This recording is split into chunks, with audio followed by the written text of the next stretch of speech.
RCB ಚೊಚ್ಚಲ್ IPL trophy ಗೆದ್ದ ಕಾರಣಕ್ಕಾಗಿ ಮೊನ್ನೆ ಬೆಂಗಳೂರಿನಲ್ಲಿ ವಿಕ್ಟರಿ ಪರೇಡ್ ಮಾಡಲಾಗಿತ್ತು। ಈ ಒಂದು ವಿಕ್ಟರಿ ಪರೇಡ್ನಲ್ಲಿ ಏನೋ ನೂಕುನುಗ್ಗಲು ಉಂಟಾಗಿ ಕಾಲು ತುಳಿತಕ್ಕೆ ಒಳಗಾಗಿ 11 ಜನ RCB ಅಭಿಮಾನಿಗಳು ದಾರುಣವಾಗಿ ಸಾವನ್ನಪ್ಪಿದ್ರು। ಅದರಲ್ಲೂ ಯಾದಗಿರಿ ತಾಲೂಕಿನ ವನಗೆರೆ ಗ್ರಾಮದ ಶಿವಲಿಂಗ್ ಎಂಬ 17 ವರ್ಷದ ಯುವಕ ಸಹಿತ ಅದೇ ಒಂದು ವಿಕ್ಟರಿ ಪರೇಡ್ ಏನು ಸಂದರ್ಭದಲ್ಲಿ ಕಾಲು ತುಳಿತಕ್ಕೆ ಒಳಗಾಗಿ ಸಾವನ್ನಪ್ಪಿದ ಪೋಷಕರು ನಮ್ಮ ಜೊತೆ ಇದ್ದಾರೆ। ಅಂದರೆ ನಾನು ಈಗ ವನಗೆರೆ ಗ್ರಾಮದಲ್ಲಿ ಪೋಷಕರು ನಮ್ಮ ಜೊತೆ ಇದ್ದಾರೆ। ಈಗಷ್ಟೇ ಏನು ಶಿವಲಿಂಗನ ಅಂತ್ಯ ಸಂಸ್ಕಾರ ಮಾಡಿದ ಬಳಿಕ ಈಗ 3 ದಿನ ಕಾರ್ಯಕ್ಕೆ ಸಹಿತ ಮಾಡಿರುವಂಥದ್ದು ಸಾಕಷ್ಟು ಸಹಿತ ಆದರೆ ಮಗನ ಕಳೆದುಕೊಂಡು ಈಗಲೂ ಸಹಿತ ತಂದೆ ತಾಯಿ ಆಗಿರ್ಬೋದು ಮತ್ತು ಸಹೋದರ ಕೂಡ ಈಗಲೂ ಸಹಿತ ದುಃಖಿಸ್ತಿದ್ದಾರೆ। ಯಾಕಂದರೆ ಕೈಗೆ ಬಂದ ಮಗನನ್ನು ಕಳೆದುಕೊಂಡಿದ್ದಾರೆ।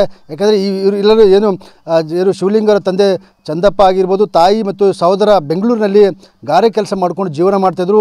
ಬಂದಂಥ ಅಂದರೆ ಗಾರೆ ಕೆಲಸದಲ್ಲಿ ಬಂದಂಥ ಹಣದಿಂದನೇ ಮಗನನ್ನು ಓದಿಸಿ ಒಳ್ಳೆಯ ಏನು ವ್ಯಕ್ತಿಯನ್ನು ಮಾಡಬೇಕಂತೇಳಿ ಸಾಕಷ್ಟು ಪ್ರಯತ್ನ ಕೂಡ ಪಟ್ಟಿದ್ರು। ಇದೇ ಒಂದು ಸಂದರ್ಭದಲ್ಲಿ ಇದೇ ಒಂದು ಕಾರಣಕ್ಕಾಗಿ ಅಲ್ಲಿರುವಂಥ ಸರ್ಕಾರಿ ಶಾಲೆಯಲ್ಲಿ ಈಗಷ್ಟೇ SLC ಸಹಿತ ಏನು ಶಿವಲಿಂಗ ಮುಗಿಸಿದೆ। ಈಗ ಆದ ನಂತರ PUC ಅಡ್ಮಿಷನ್ ಕೂಡ ಮಾಡೋಕ್ಕೆ ಮುಂದಾಗಿದೆ। ಆದರೆ ಇದೇ ಸಂದರ್ಭದಲ್ಲಿ ಈ ಒಂದು ವಿಕ್ಟರಿ ಪರೇಡ್ ನೋಡೋಕೆ ಹೋಗಿ ಕಾಲು ತುಳಿತಕ್ಕೆ ಒಳಗಾಗಿ ಸಾವನ್ನು ಸಹಿತ ಏನು ಆಗಿರುವಂಥದ್ದು।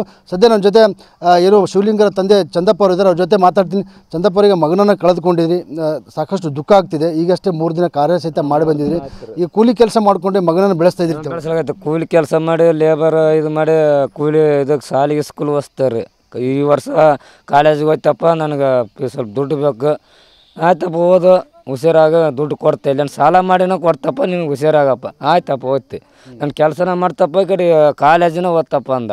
ಆಯ್ತು ನೀನು ಇಷ್ಟ ಓದು ಅಂಥೇಳಿ ನನಗೆ ಧೈರ್ಯ ಕೊಟ್ಟು, ಅಪ್ಪ ಏನು ಅನ್ಸ್ಬೇಡ, ನಾನು ದುಡ್ತಿ ಸಾಲ ಕಟ್ಟಮ್ಮ ಅಂತ ಹೇಳಿ ಮಗ ಇವತ್ತು ಕ್ರಿಕೆಟ್ ಹೋಗೋ ಮುಂದಾಗ ಯಾರಿಗೆ ಫೋನ್ ಮಾಡಿಲ್ಲ ಸರ್। 11 ಮನೇಲಿದ್ದ, ಹೋಗಲ್ಲಪ್ಪ ಅಂದ। ನಾ ಬೇರೆ ಕಡೆ ಕೆಲಸ ಇತ್ತು ಬಿಲ್ಡಿಂಗ್ ಪಕ್ಕದಲ್ಲಿ ಸ್ವಲ್ಪ ದೂರ ಹೋಗಿದ್ದೀವಿ ರೀ। ಹೋಗಿ ಫೋನ್ ಮಾಡಿದೆ, ಹೋಗಲ್ಲಪ್ಪ ಅಂದ। 1 ಗಂಟೆ ಹೋಗಿ ಮತ್ತೆ ಬಸ್ ಸ್ಟ್ಯಾಂಡ್ಗೆ ಹೋಗಿ ಮತ್ತೆ ಬಂದು 1:15 ಎದ್ದು ಏನ್ರಿ ಮನೆಯಾಗ ಯಾರು ಫೋನ್ ಮಾಡಿದ್ರೆ ಗೊತ್ತಿಲ್ಲ, ಫ್ರೆಂಡ್ ಮಾಡ್ರೆ ಏನಕೈತೆ ಹೋಗಿಬಿಟ್ಟಾನ 1 ಗಂಟೆಗೆ ಅಂದರೆ ಮಗನಿಗೆ ಸಣ್ಣಗಿದ್ದಂಗೆ ಕ್ರಿಕೆಟಿಂದ ಭಾಳ ಹುಚ್ಚ ಐತ್ರಿ। ಅವನು ಮುಂದೆ ಹೋಗಿ ಕ್ರಿಕೆಟ್ ಆಡ್ಬೇಕಂತ ಆಸೆ ಮಾಡಿದ್ದೆ ಇಲ್ಲ, ಆಕೆ ನನಗೆ ಹೇಳಿದ್ದೆ ಸರ್, ಕಣ್ಣೂರಲ್ಲಿ ವರ್ಷಕ್ಕೆ 21,000 ರೂಪಾಯಿ ಕಟ್ರೆ ಕಳಿಸ್ತು ಅಂತ ಹೇಳಿದ್ರು ಕಣ್ಣೂರಾಗ ಕ್ರಿಕೆಟ್। ನಾವು ರೆಡಿ ಆಗಿದ್ದೀವಿ ರೀ, 21,000 ರೂಪಾಯಿ ಕಟ್ಲಕ್ಕೆ ರೆಡಿ ಆಗಿದ್ರು ಮಗ ನಾನು ಯಪ್ಪ ನನಗೆ ಹುಷಾರಿದ್ದೆ, ದೊಡ್ಡ ಹೆಸರು ತರತ್ತೆ ನಾನು ಕ್ರಿಕೆಟ್ ಆಡಿ ಅಂತ ನನಗೆ ಕೊಡುತ್ತೆ। ನಾನು ಮಾತು ಕೇಳ್ರಪ್ಪ, ಇವ್ರ ಅಮ್ಮಗೆ ನಂದ ಅಮ್ಮ ಕಾಡ ಅಂತೇಳಿ ಅಪ್ಪಗೆ 21,000 ರೂಪಾಯಿ ಕೊಡಂತೇಳಿ 1 ವರ್ಷ ಕಲಿಸ್ತಾರ, ನಾನು ಆಡ್ತೆ ಕಲ್ತು ದೊಡ್ಡವಾಗಿ ಬರ್ತು ಮುಂದೆ, ನಾನು ಕ್ರಿಕೆಟನ್ನೇ ಆಡ್ತು ನಾನು।